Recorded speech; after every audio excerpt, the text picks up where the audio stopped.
That's a new coffee table, which is going to be interesting in the handover. I've tried to work out how not to fall over while handing over this medal and doing the thing. So that's just added extra dimension to that. Welcome, everyone. Good evening. My name is Rowan Conway. I'm Director of Innovation and Development here at the RSA, and I'm delighted to welcome you all here for this special event, the 2018 Bicentenary Medal Award. Before we begin, can I ask you to put your mobile phones onto silent? We are filming this evening and streaming live over the web. So a very big welcome to those of you joining online, and a reminder that the hashtag is RSA Justice if you'd like to get involved in the discussion on Twitter.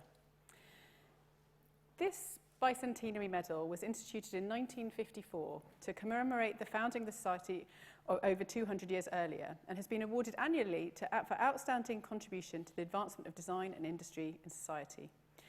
In the RSA's current account of design, the medal is awarded to an individual who has used design to great effect as an instrument of civic innovation. Recent past recipients include Dr. Andrea Siedmock for the application of design principles in policymaking, and Susan Woodward for innovative urban development strategies. So we're really delighted to award this year's medal to Deanna Van Buren.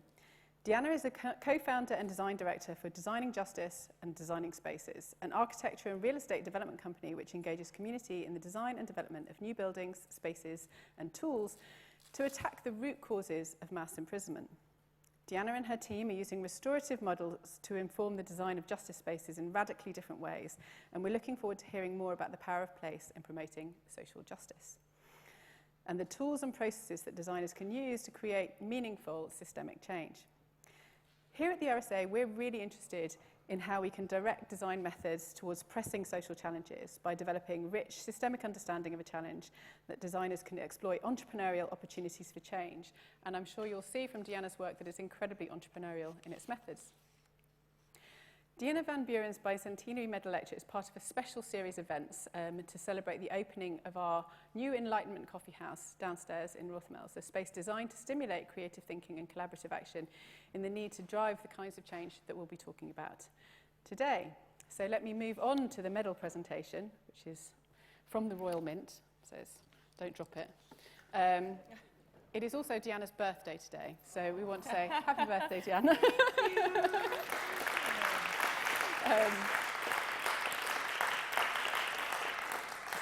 So we are giving the 2018 Bicentenary Medal for your pioneering efforts to transform the justice through design. And we're really looking forward to hearing more about your work. We also would like to welcome you to your honorary life fellowship of the RSA, so you can never leave. And there it is to which I will let you hold it here. Oh. Get out. America, thank you so much. Thank you. What up? Can everyone hear me okay? Oh, look, the mic's working beautifully. I am so excited and grateful and honored to receive this award from the RSA. And I have to say, equally as exciting is to being invited into this community with you. I mean, I think we know that as we're trying to make transformative change, social change, raise consciousness, and my favorite part of the mission, take action, it can't be done outside of community, right? It can't be done with others. And you're my people, I need you. We sort of need to be working in community to do this together. So I'm deeply, deeply grateful to be invited in. Thank you so much. And to that end, what I would like to talk a little bit about today is the system that we are trying to address. I'll tell you a little bit about my journey to get there, and then some of the prototypes that we're developing, because they really are our prototypes for replication, because they're relatively new and have a series of layers that we're trying to figure out every day, all the time, and hopefully ongoing with you. So this is the start of my sort of awareness of the inequity of some of our society's ills.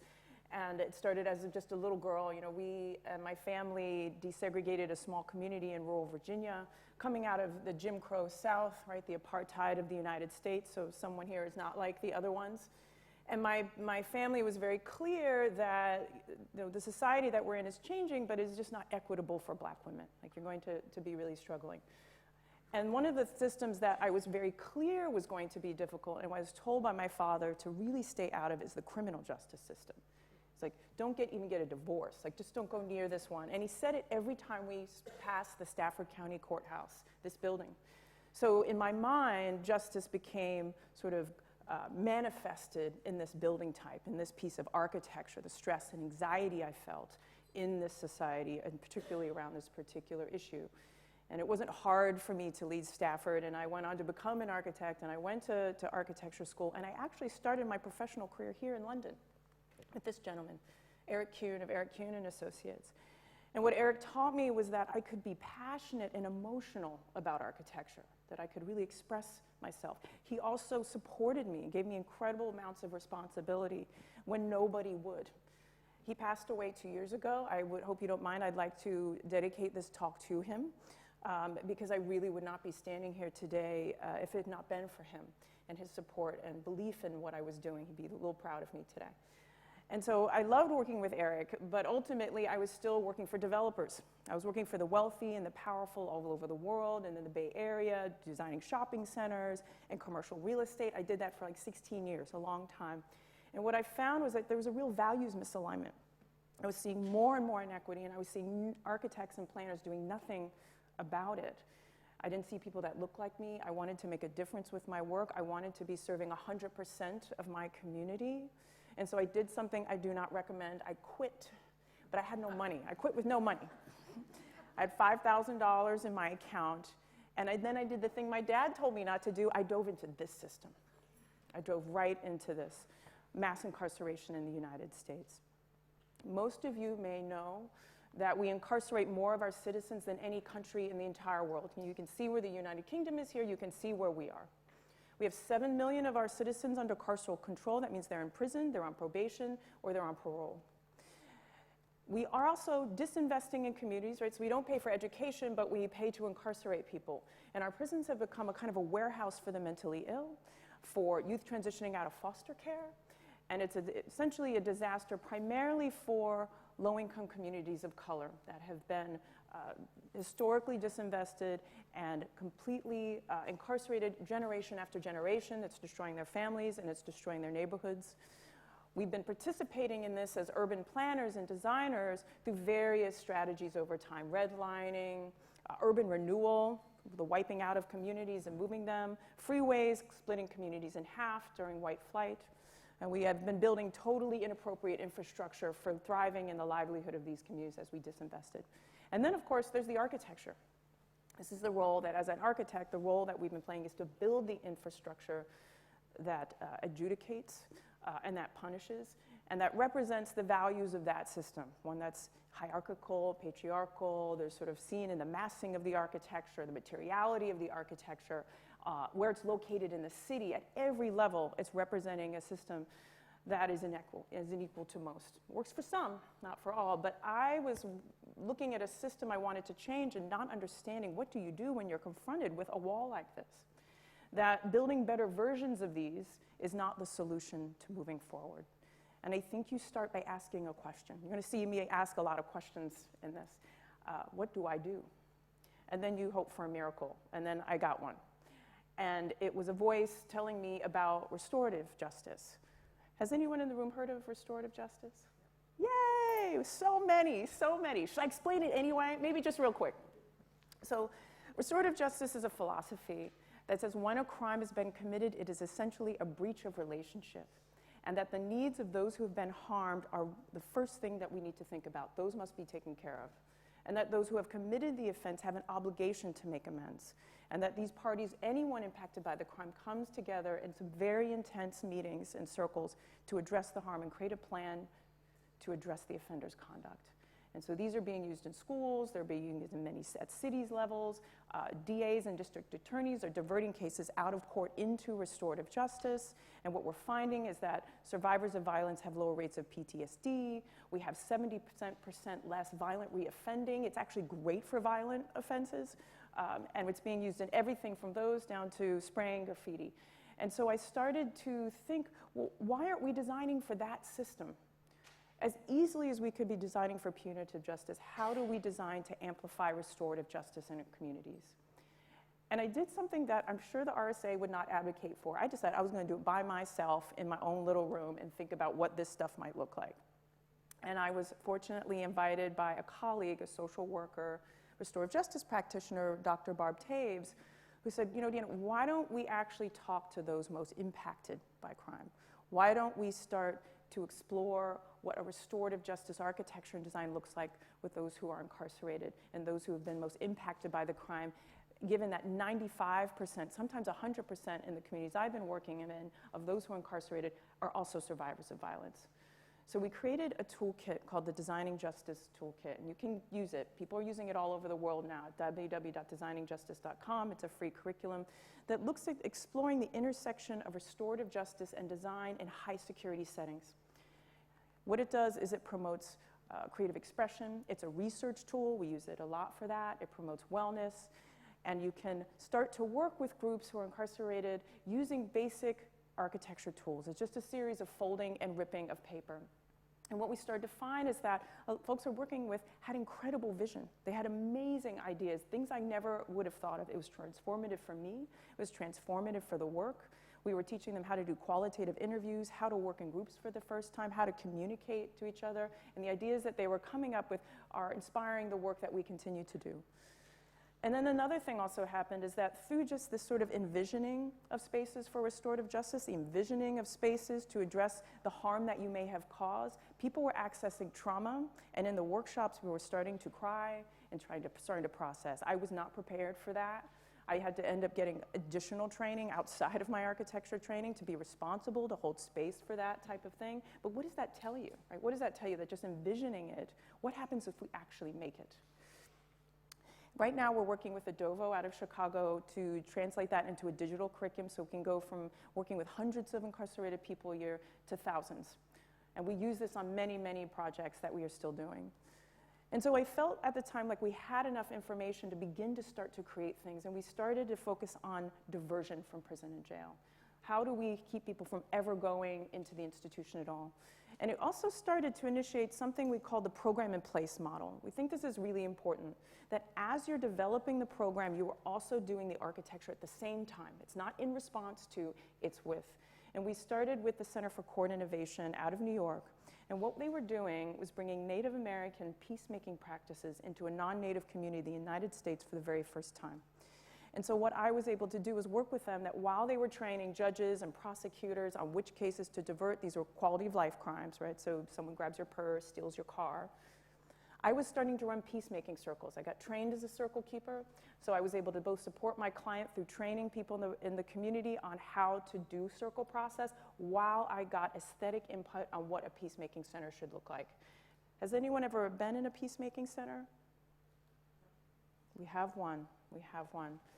I had never been in one at all, and I had no idea what they look like. It was critical, this process. It was incredibly powerful. We were really able to start to develop a set of design guidelines on what these should be like. Also on our website, you can have if you want to be making some peacemaking centers. We need them a lot. And what we did was we helped them to both locate neutral territory in the community where the peacemaking center could be, and as they were training elders in the community to navigate and to facilitate these processes, we adaptively reused an old drug house in the community to become a peacemaking center, first in the United States for this type. And what they found is that in the first year they wanted to do 20 cases. They actually did over 80 cases.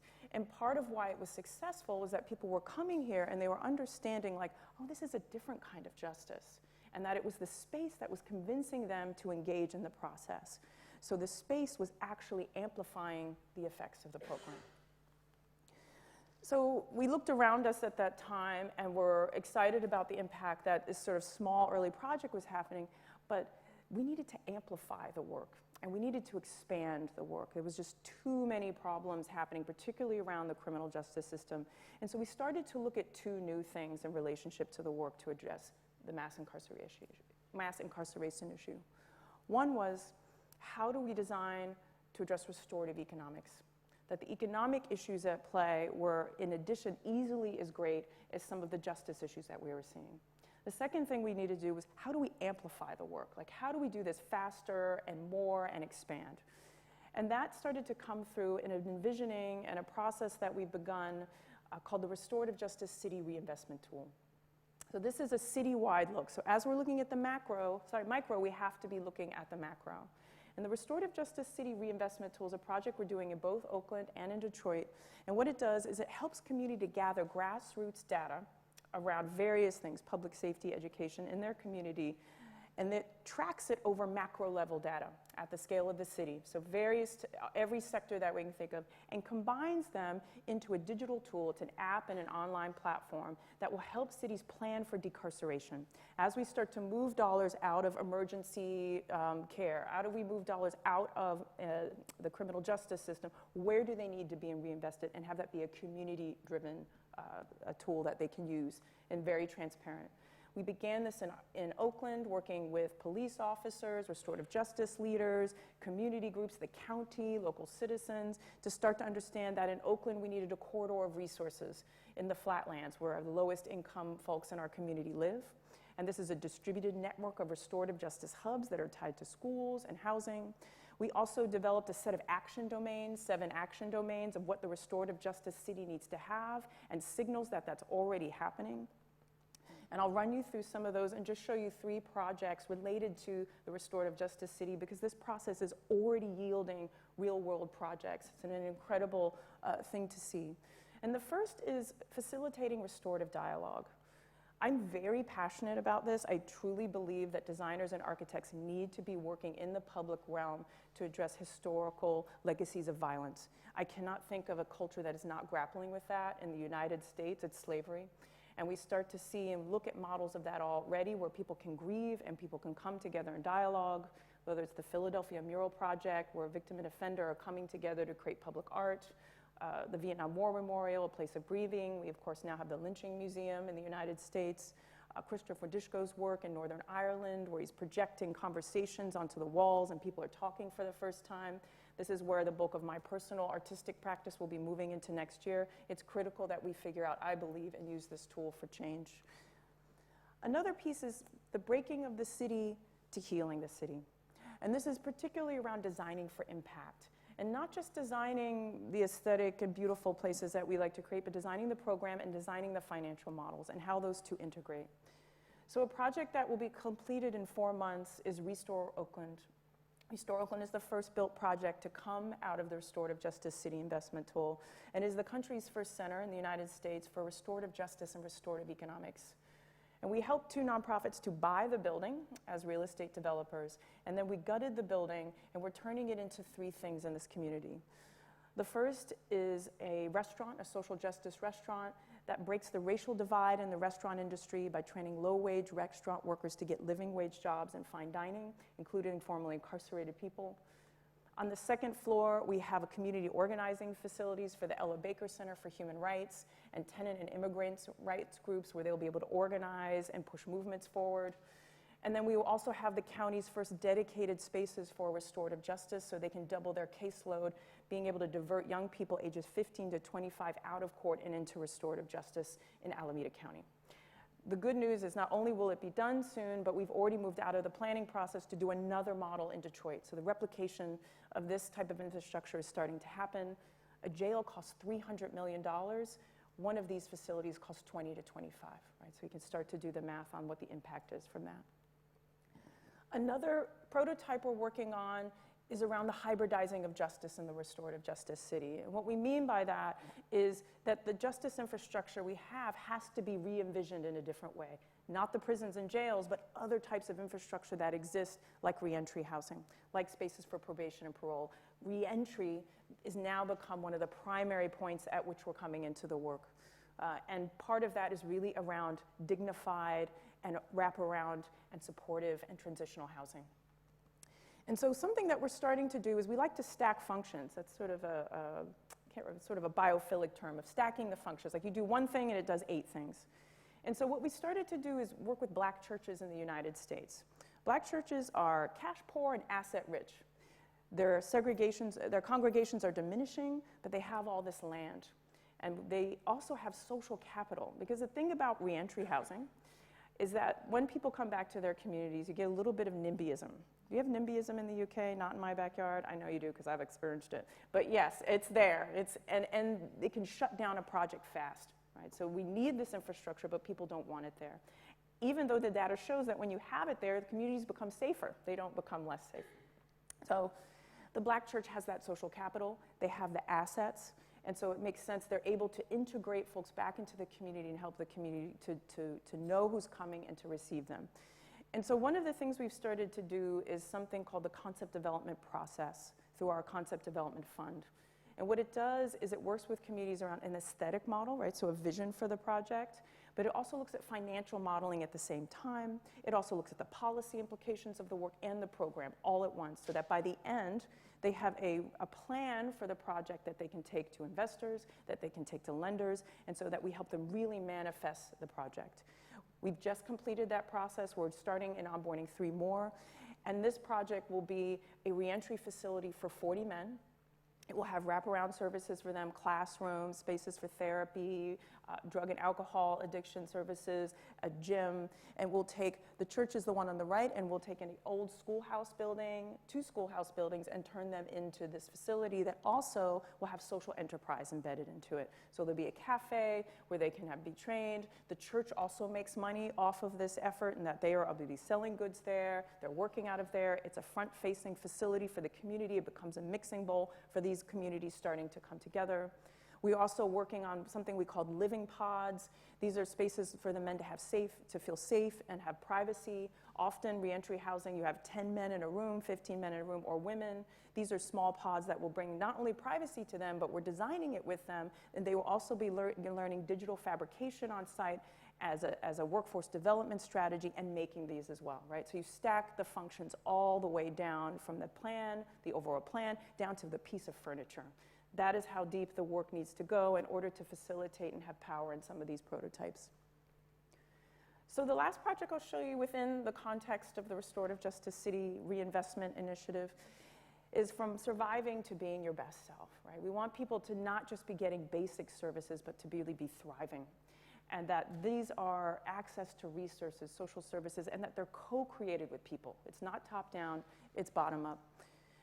And this is nearby where I live in San Francisco. And you have to imagine, like, this is a housing development near where I live, and right nearby is Apple and Google, right down the road. And just in this bubble, there are no accesses to resources. How are people supposed to thrive when there are incredible amounts of barriers? And those barriers are hundreds of years old. The disinvestment means there's no public transport. They can't get to the services. People do not have a car.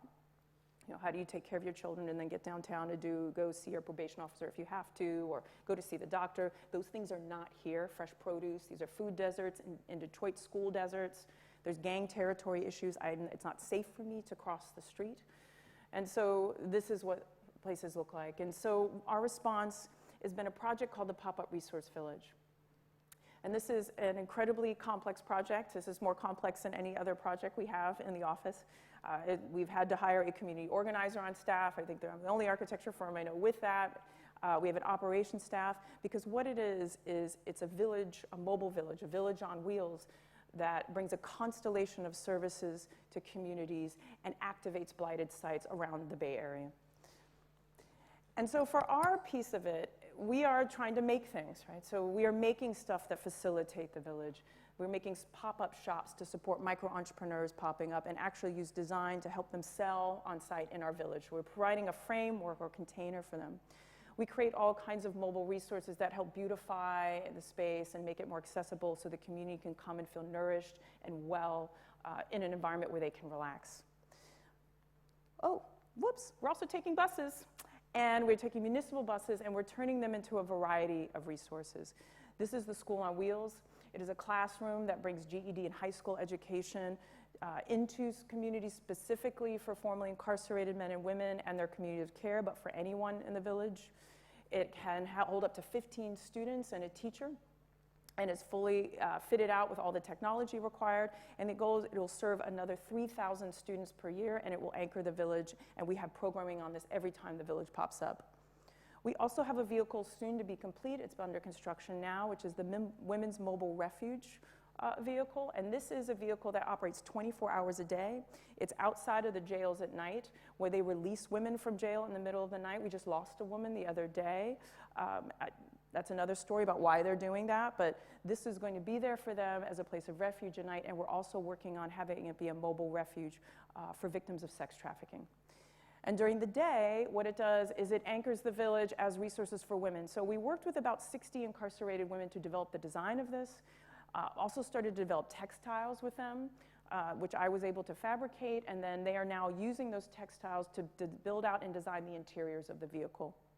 The vehicle will have 24-hour social worker and caseworker on there, so they can come, they can rest, they can contact their families, they can get a change of clothes, they can get a counseling session. But it's a small but impactful project that's anchoring both our village and really supporting women in the community. And so there's really, I mean, I can show you slides, but I want to just show you a quick video of the project and start to end there. And my colleague who is doing the AV was going to put that on for me. So.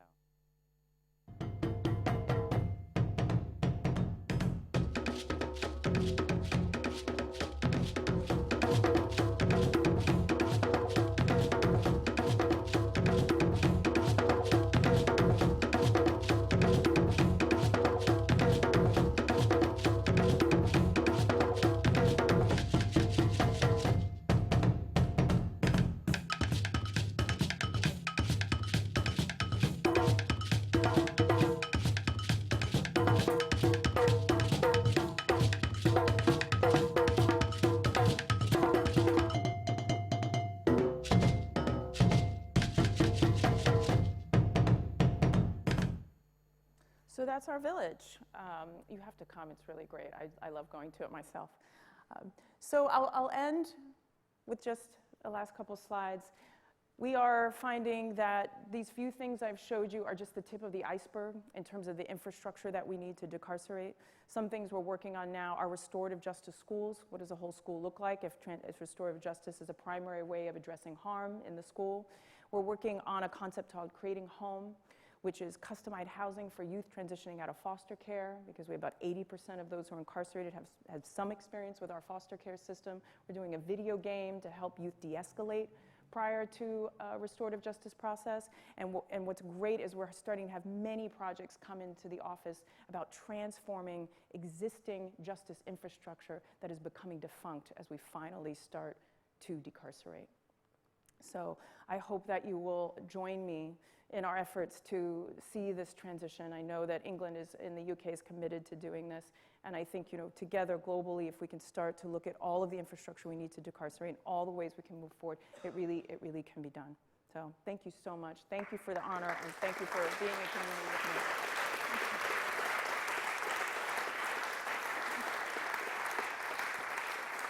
So I'll come and join you on the stage. Here, I'll move over. I'll slide. Thank you so much. There's so much in that and so much inspiration. I want to really thank you again for bringing such a powerful story and thinking so deeply as you do about the whole and not just what design looks like and its interpretation, but actually what this means for community and what it means for society. As you described, your work is uncommon practice. This is not really, it may become, one hopes, the new normal, but it's not currently the normal, especially in kind of urban design practice or the work. And I think it seems to me that Eric Kuhn was a bit of a pioneer, or maybe a bit of a maverick in his time of saying, go and talk to people outside of the discipline. I love the concept of a restorative justice city, and I think that really chimes with we've been working in criminal justice at the RSA for over nearly 10 years, and we have a project called Transitions, which is it has an ambition, but actually needs to learn some of the actual tools and projects that you've worked with. I'm really interested about what the implications are for designers. What do they have to learn and what do they have to unlearn? You talked about needing to bring on additional training for trauma, for understanding how to be trained as a circle keeper, and then learning how to do reinvestment tools, so really understanding the language of development. What did you have to learn to be able to do your practice, and what do you think needs to happen in broader design education to change to accommodate this kind of work? I'll start with broader design education. It's only just started in the US. I mean, I don't know if it's happening here, but what we're realizing is that a lot of young people coming out of school want to do this kind of work, and they're professionals who want to do this kind of work. And there is some cultural training that's required. There is needs to be some awareness on white supremacy within the context of that, and privilege as you're moving into communities that do not look like you, that you have not been interfacing with. There is a lot of need to look at one's ego and the need to educate and to learn to listen more. And we do have programs now emergent in the US that are doing that. They're very new. They're not embedded in one school. It's actually a program across many schools where students are going into that to learn how to do that. There's also an interesting publication that has also come out that help young people in particular and professionals learn how to work in communities of color or low-income communities that may not be a part of their cultural understanding. So it's a must. We have to do that. No, absolutely. And that's really interesting to see how, it was interesting to see that you've created an open source toolkit and how much we can actually share these things more widely so that practice changes more quickly. I'm also interested in public art, and the way that you talked about public art there was really interesting, because there's often a debate about whether public art is, for the beneficiaries of the community, we will do some nice piece of sculpture and everyone will be happier, or if it's community collaboration and you create art by the community. Sure. And what's really interesting about what you're talking about is that public art can play a role in change and be a signal of change, but that there's an interesting bridging space between the artist and the community. And we had Morag Myerscough here last week talking specifically about belonging and public art and her role in change. Can you talk more about how you see public art as driving systemic change? In the US we have all these public art memorials that are like Civil War memorials, right? They speak to a historical legacy that is painful for many. And I don't know if you've seen, people are starting to take them down. And so I think there's an opportunity, there's this gap there around which a dialogue can happen. And my hope is that I'm currently participating with a group of black folks and white folks in the US to address the historical legacies of slavery through dialogue. So it's my own personal commitment to restorative justice.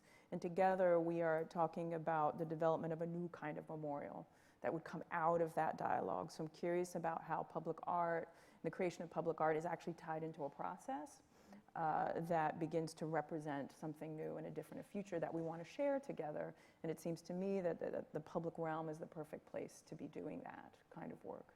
No, absolutely. And I think that plays to the elements of creative placemaking in this. You're talking about leaving a legacy, a creative legacy through this work. So it's not just a visible mural, but actually the holistic way of thinking. I very much took from your talk this kind of a thread of moving from fear to hope, and also recognizing and acknowledging polarization and, for example, the kind of personal traumas that people were experiencing. I'm interested in how the micro and the macro sit together. So when you're doing this work in Oakland, for example, how that plays out with the bigger dialogue that's happening on the political stage, or a stronger sense of polarization. How do you create boundaries in this space so that it is a safe space, but it's also a real productive space? You're making change through this, even if things are happening in a different way outside. It's been challenging to navigate that. I mean, I was like, I'm just an architect. Like, I don't have, everyone's like, what are you doing about the policy? It's like, well, we talk to people about it, or we are meeting with people in a more discreet way to try to get things done. And it used to be that we could lay a bit lower. Like, there's a more, let's just try this over here because nobody's looking at us. Mm-hmm. But now people are looking more. And we are having to navigate the sort of political sphere in a city, right? So generally we're working at a city level, not always at a county level, and we're not working at a federal level at this time. So it requires us to really align ourselves, be clear about what our values are, really clear, and really what our objectives are, and align ourselves with the folks who are as close as possible. Mm. Understanding that actually I find infrastructure and infrastructure development and thinking about this can be a real way of bringing people together. Sometimes. Yeah. It can be less polarizing. Yeah, absolutely. So I'm going to come to the put your hands up for questions. We have a mic in the back. We'll start with the lady here, then go to the table here, and then anyone else. So is the mic's just on its way? I'm sure I can be heard. I'd love to know What's stopping you? Nothing. So who says yes to all your wonderful projects and ideas? So because it's very different here. Yeah, there's not much stopping us at the moment aside from capital, right? Money. So, yeah, who do you go to for money? Sure. So the money piece is ever emergent. Right now, we are funded by philanthropic dollars significantly.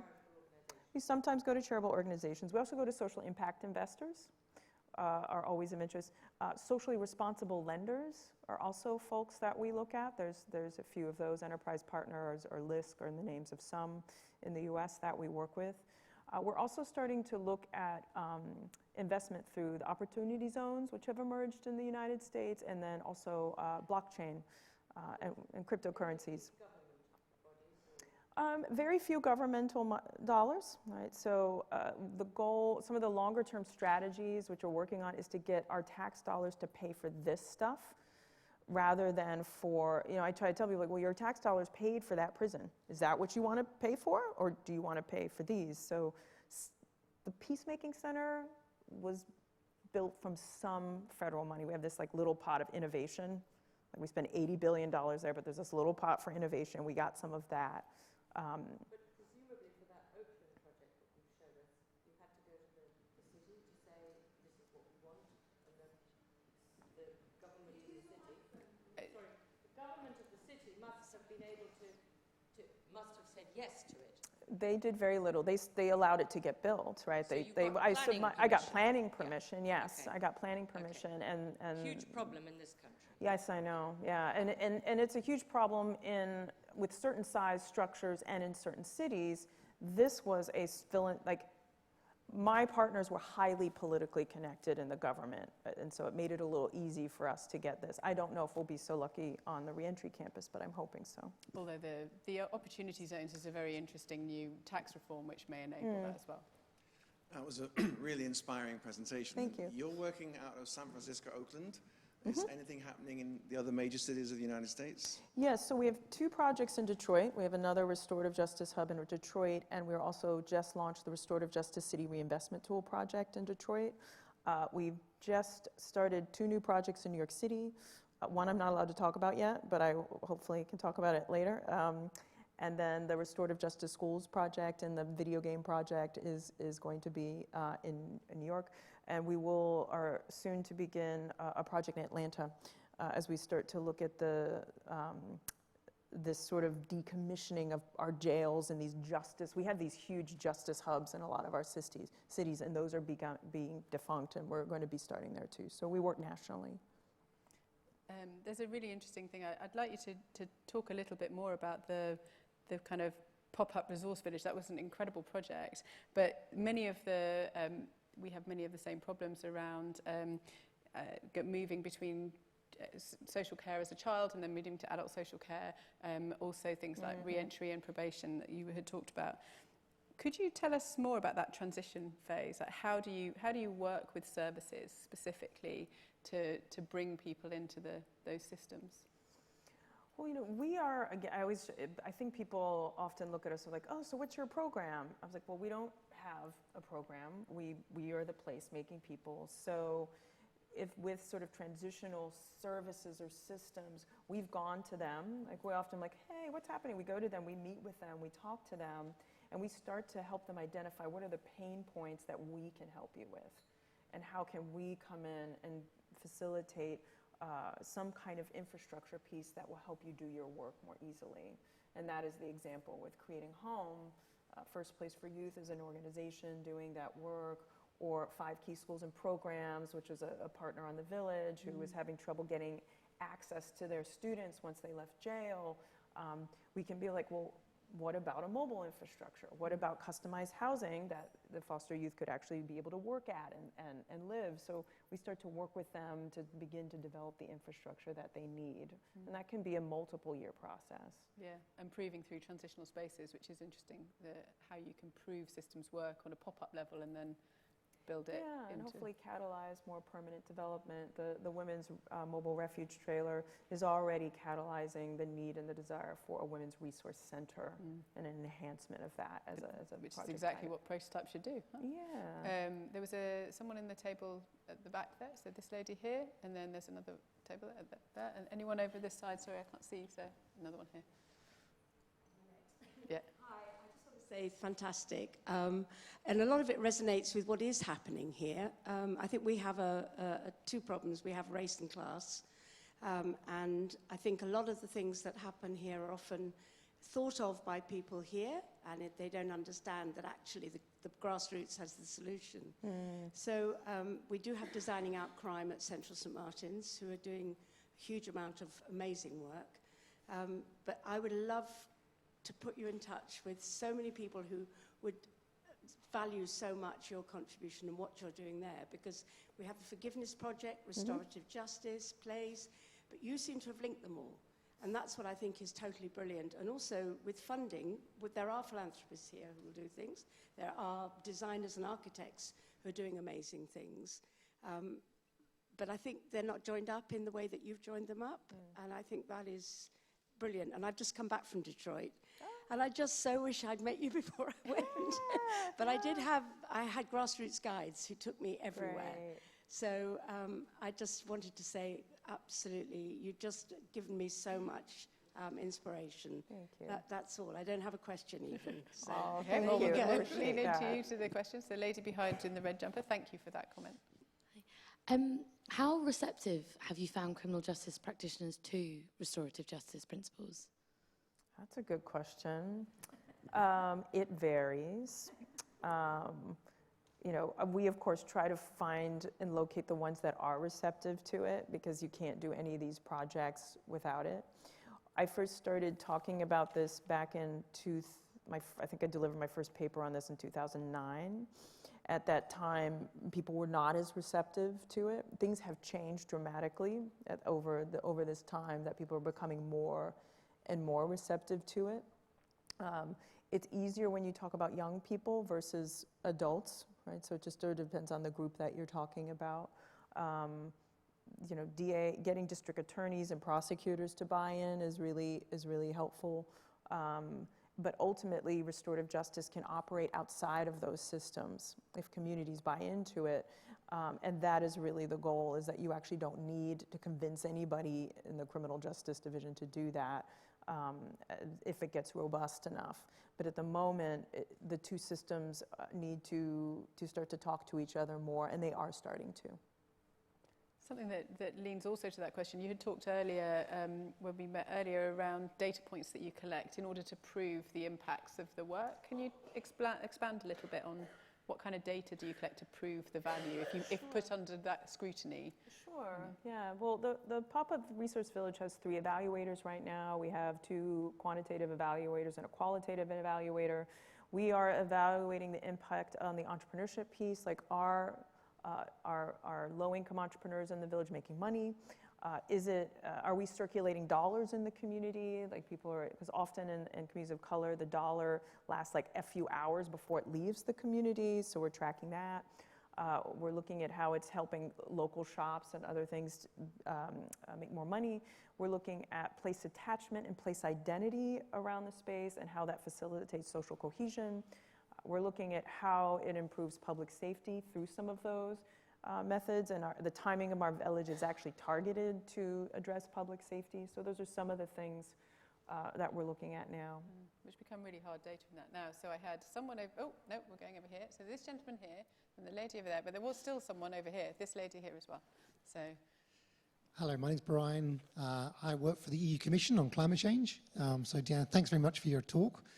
And we're working up with cities and communities to help them kind of change the infrastructure and the way we use buildings, of course, to drive to the low carbon society. And I'm just hearing you and I'm thinking there must be a lot of parallels or learnings from how you've used design and how you've engaged with communities to also take us on that journey more quickly to the transition we need to make in cities. So I'm just wondering, what do you think we need to do? What can we learn from your work that can also help us in engaging with communities on making this transition quicker to the low carbon economy? It's interesting, the low carbon economy piece, or at least we'll talk about sort of environmental sustainability piece, is something that we have been trying to build into our projects and help people understand and pay for, right? So there's a cost right now. I mean, the cost-benefit argument can, of course, be made, but the upfront cost to transition to a low carbon community is hard. In a lot of the communities where we're working, where people are dying every day, and it's a really heavy lift.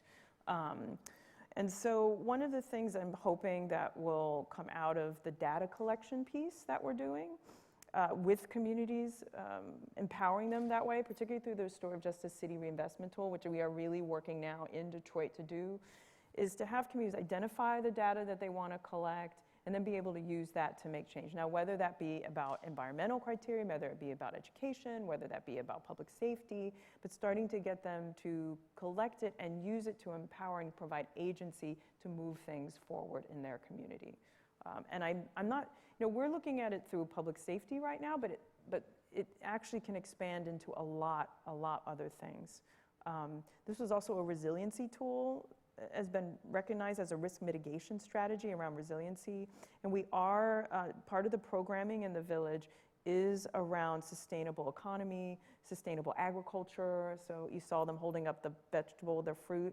I think she was holding up a yam or something, but there's a huge educational component built into the infrastructure of this that is helping communities to think a little differently.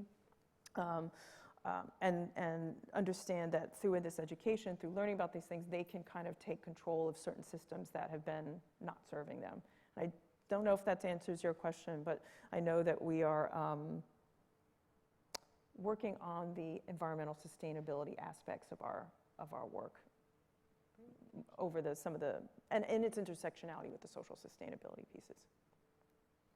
Lady in the red coat, and I've clocked you, and I've clocked you. I'm saying we've got time. We'll come back to you. Thanks for the talk. Very inspiring, and I think it sent a message of hope for everyone here in the room. I've come from the online courts forum, the first of its kind around the world today, and the message that was coming from representatives from jurisdictions around the world was an emphasis on user-centered design as they look to take their services online.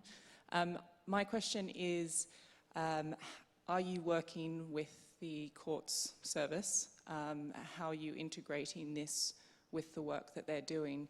And where do you see the future of online court services on the basis of your experience so far? So we have not worked with the courts very much. The Center for Court Innovation is the primary court-based group that we worked in. They are a think tank coming out of the New York City court system, and they are doing a lot of community court development work. And so they're almost the opposite of the online courts piece, in that they're in the community, like these are community driven, and there's like sort of, rather than send people to jail, they're doing various things in the community. So those are the groups that we've been working with, this sort of more grassroots piece. The New Law Lab out of Boston is a think tank that we have been in talks with around their online court system, and also training on how to deal and address courts. But those are sort of early sort of ideas about what that can do through a digital medium, like through active engagement, like, how do I even engage with the system? What do I do? As a sort of a learning tool and gamifying that. So that's one thing that we've talked to them about.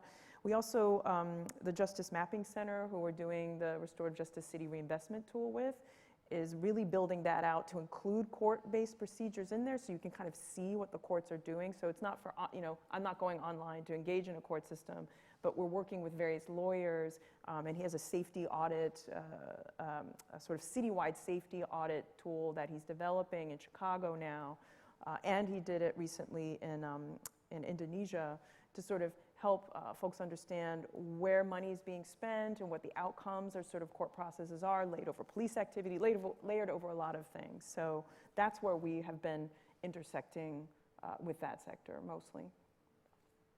They're really stretching you tonight, this audience. I love it. I love it. These are by far the push. The push is good. Yeah, we always good get a clever bunch. afterwards. So we had the lady here. And then I have two at the back and the lady there. And then I think we'll probably be at our limit.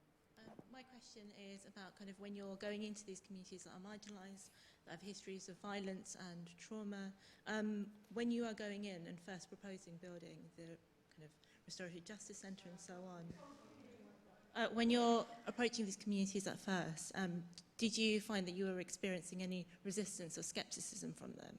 And how did you get them to really engage with the ideas that you're proposing? Yeah. There's almost always skepticism anytime we're moving into a new community. And we never do it unless we have community partners that really trust us and who the community trusts. It's the only way to do it. And that we usually do that by showing up a lot. Like, you just keep seeing our little faces at their events. We go to the events that they're having, we spend time with them, we talk to them, we listen to them. It is a long game. You know, it's not a quick drop parachute in and then walk on out. All these projects you're seeing have taken years just to get to the point that we are now. And we make mistakes sometimes, and we have to recover quickly from that as best we can. I think that we do a very good job of listening to the community, and we also we deeply respect their wisdom. We can't, and often they suggest the projects, right? It's not, we always come like, I got something for you. You know, they are the ones who understand and know what the projects need to be.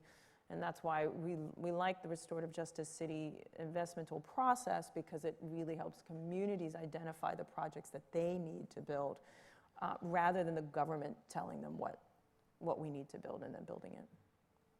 Okay, so I think we're the neighbours talking, so pass it on to your next guy next. Yeah, just kind of follows on to that last question in terms of how scalable your work has been. So how much one intervention works in one community, but also around digitization. You spoke about a lot of human trauma and how much that's probably a very personal process, and how that works when it's digitized, how successful it is. Are you referring to a specific project that I showed, or is there? Yeah, I think you mentioned that your toolkit was being digitized so it could reach a wider audience, but then I was wondering how successful that's been in terms of the results as well. Yeah, we are just moving, we're just finishing up the curriculum, and it hasn't gone into beta testing yet. So when it does, but that's something we have talked about, right? That question that you're asking, if I'm seeing trauma coming up in the face-to-face piece, what's going to happen when I'm by myself on the apparatus, and we're starting to ask some of that stuff. So we have tried to modify it a little bit. We are working with, the institutions that it's going into will know that that's the curriculum on there, and they may be able to provide some kind of support. But it is something we're going to be tracking pretty closely, because the last thing we want to do is activate folks and then not have the support around it. So far, so good. In the moment when that's happened in some of our workshops, we've just been able to hold space for them, and they've been able to process and move through it. And it's also been working. We generally tend to work with incarcerated populations where there's a program in place that supports it already. And so it may be just making sure that we're tied into the existing programming inside of the institution. And there being a kind of infrastructure for restorative justice helps that, in that's understanding that trauma will show up is something that's kind of built into that system a bit more. Yeah. Gentleman beside him. My question is, I'm over here. Thank you. My question is really a follow-up to that and a few other conversations, and it's about the value of space and the value of place, particularly in the kind of emerging wake of digitization. And just to kind of give a bit of background about myself, my name's Simon. I was a researcher on the UK law courts since the 1970s, just down the road at the LSE, and now I'm an urban planner at Foster & Partners. So your presentation had so many synergies with the things that I'm really passionate about, right? So, but I think the one thing which has always rung true through all projects and pieces of research is actually, particularly with more complicated issues, the value of face-to-face interaction is absolutely fundamental. And though I do agree with traditional there are some elements of traditional justice which are, really well suited to digitization, because traditional justice is difficult. You have to get all the right people in the room at the right time with the right evidence, and that's increasingly challenging in a kind of international world. But I was just really interested to hear your reflections on the value of place, because it seems to be so important throughout all of your projects. Well, for us, the place piece is really about creating environments where community can get built and sustained. If we go to a lot of communities, really people just have nowhere to go. And I'm curious about the intersectionality of this sort of reliance on digital space when you're working in communities where there is no place for them to go. There's no place for young people to go. I mean, really nowhere. They can either be in homes that are often not safe for them. I don't know, I was in a school in the Bronx, Brooklyn the other day, horrible, looked like a prison. And there's nowhere for them to be. So they're trying to develop space, and the fact that our environment, we know through environmental design that our environment actually can reduce our heart rate, it can calm us down, it can reduce violence, it does things for us. And a lot of communities we're in don't even have that kind of environment. And then the social cohesion piece is really important for safety. It's important for our health and wellness, for our psychological health and wellness. So that's what we believe the power of space can do, that it can help our communities thrive, and it is actually a critical piece to sustainability.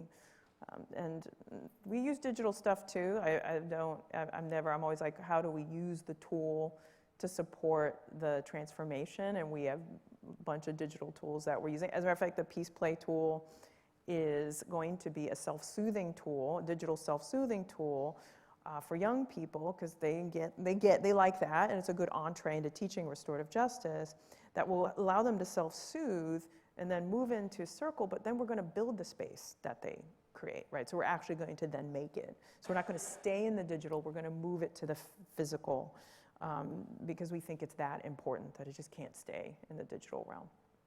We're really making you work. We have one last question, and then we're just about on time, so over to you.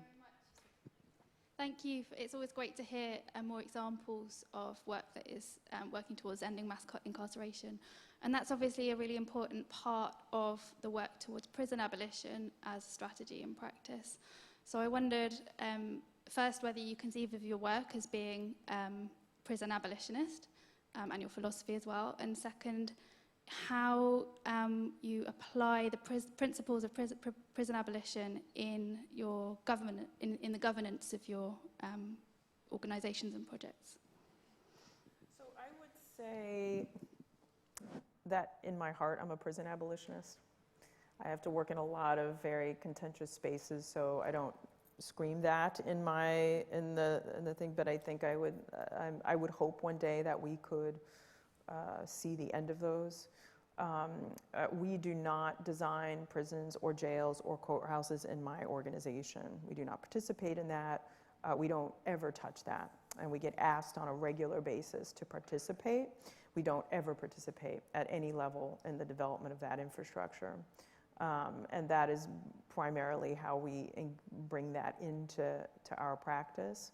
Other than that, there are other just general awareness practices that we do in my organization, and that we understand what's happening and where we are placed within that.